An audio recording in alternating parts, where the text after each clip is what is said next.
नमस्कार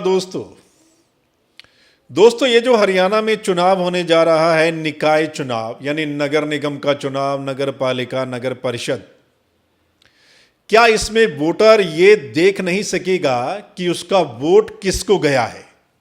ध्यान से सुनिएगा, आज ये मेन खबर है। अखबारों में आपने अगर पढ़ा होगा तो आज ये मेन खबर है।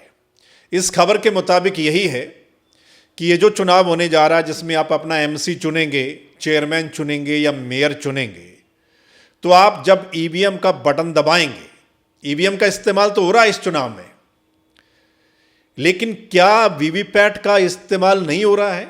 यानी ईवीएम के साथ क्या वीवीपैट मशीन वहां पर नहीं आपको दिखेगी, जिस मशीन में आपको पर्ची दिखाई देती है। यानी ईवीएम तो वो मशीन हो गई जिस पे आप बटन दबाते हैं, यानी कैंडिडेट होता है, उसका नाम, उसका आगे चुनाव होता है, चिन्ह होता है, चुनाव चिन्ह, और फिर आप बटन दबाते हैं। वीवीपैट वो मशीन होती है जो साथ में रखी होती है, जिसमें एक पर्ची निकलती है छोटी सी, और वो 7 सेकंड के लिए आपको स्क्रीन पर दिखाई देती है, और फिर वो पर्ची नीचे ड्रॉप बॉक्स में चली जाती है। तो आप वो पर्ची देख सकते हैं, यानी आपको तसल्ली हो जाती है कि आपने भाई ये फलां फलां कैंडिडेट के सामने बटन दबाया था और आपका वोट भी उसी को चला गया है। लेकिन ये जो खबर है, ये आज मेन अखबारों में ये खबर लगी हुई है कि जो राज्य का निर्वाचन आयोग है हरियाणा का, तो मतलब इस चुनाव में ईवीएम का इस्तेमाल तो होगा लेकिन वीवीपैट नहीं होगी।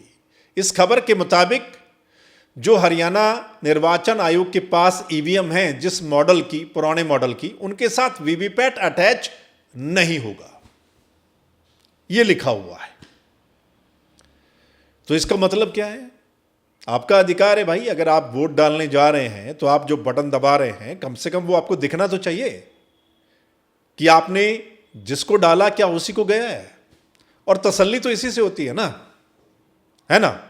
सो इसको लेकर पंजाब हरियाणा हाईकोर्ट के वकील हैं एक सीनियर, हेमंत कुमार जी, वो ऐसे मामलों के जानकार हैं, कई मसले वो पहले भी उठा चुके हैं।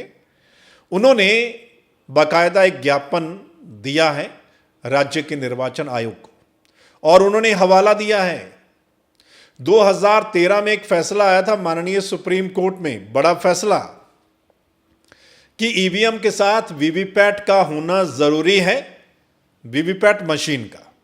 उसके बाद से आप देखिए, हमारे देश में जो भी लोकसभा का चुनाव होता है, विधानसभा का चुनाव होता है, उसमें जो ईवीएम इस्तेमाल होती है, साथ में वीवीपैट मशीन भी इस्तेमाल होती है, ताकि वोटर ये देख सके कि उसका वोट सही जगह पे चला गया है।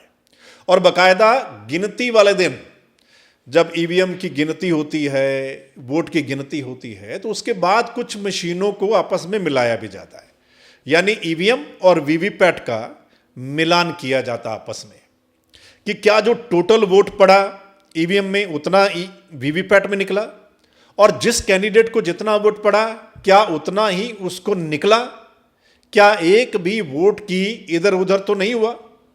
यह होता है तसल्ली के लिए, कैंडिडेट की तसल्ली के लिए भी, पार्टी की तसल्ली के लिए भी, और वोटर की तसल्ली के लिए भी ये प्रावधान है, ये जरूरी है।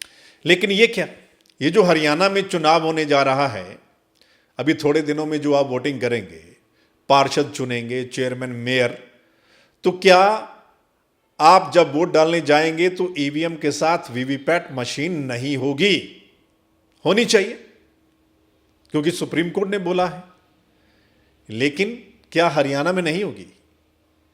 तो ये एक बड़ा मसला है दोस्तों। आज कई अखबारों में यह खबर छपी हुई है, इसलिए मैं कह रहा हूं कि इस चुनाव में क्या वोटर ये देख नहीं सकेगा कि उसका वोट किसको गया है ना, क्योंकि तसल्ली होती उसी से कि ईवीएम पे जो बटन दबाया क्या वोट उसी को गया है या नहीं गया है। सो दोस्तों, ये एक बड़ा मसला है, और इस पर आप लोग भी अपनी राय जो है वो ज़रूर दीजिएगा, क्योंकि हमारे देश में बहुत सारे सवाल उठ रहे हैं, खासकर ईवीएम को लेकर, और तकरीबन हर चुनाव के बाद ऐसे सवाल उठते हैं, और कई मामले कोर्ट में चल रहे हैं। चल रहे हैं ना, बहुत सारे मामले कोर्ट में भी चल रहे हैं ईवीएम पर जो सवाल उठे। और चुनाव आयोग ये दावा तो करता है कि वो सब कुछ ठीक है, उनकी ईवीएम ठीक है, लेकिन जब दिखाने का वक्त आता है तब कुछ और ही मामला जो है वो नजर आता है। ये आपने देखा और सुना भी होगा। सो दोस्तों, कुछ दिन पहले ही जब चुनाव का ऐलान हुआ था हरियाणा में, ये नगर निगम के जो चुनाव होने वाले हैं, तो उसके बाद हरियाणा में जो मुख्य विपक्षी पार्टी है कांग्रेस पार्टी के सीनियर नेताओं ने बकायदा राज्य निर्वाचन आयोग को लिखित में दिया भी था कि ये चुनाव बैलेट पेपर से होना चाहिए, लेकिन उस मांग को खारिज कर दिया गया था, यानी कि ऐसा नहीं होगा। आपको क्या लगता है ये पूरा मामला जो सामने आया है, इस पे आपकी राय क्या है और आप क्या कहना चाहते हैं? चलिए फिर मिलेंगे किसी और बड़े मुद्दे के साथ। तब तक के लिए राम राम।